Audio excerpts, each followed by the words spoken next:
गंजाम जिला भंजनगर निकटस्थ तन्नरडा स्थित Satyashri जराश्रमଠାରେ द्वादशतम art of giving day पालित हो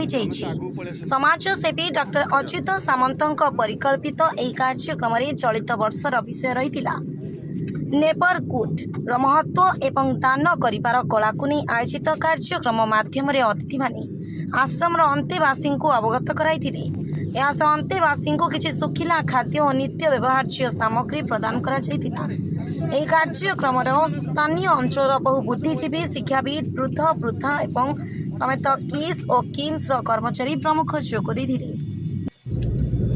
गंजाम जिलूर अमरेंद्र कुमार पट्टनायक का रिपोर्ट ओडिशा टुडे।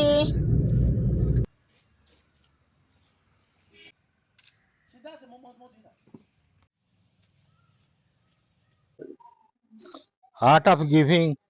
ये डॉक्टर अच्युत सामंत द्वारा एक नुआ परिकल्पना। आर्ट ऑफ लिविंग ये समस्त जानी थिले से होची रविशंकर किंतु ये गोटे हूँ आर्ट ऑफ गिविंग लोकों को किसी दियो निजर सामर्थ्य अनुसार तद्वारा तल स्तर लोक मैंने जमती किसी उपकृत हेबे एवं समाज रे से माने बंचिबा माने ठीक भाव जमी बंची पारे तार से राहा पाई पारे।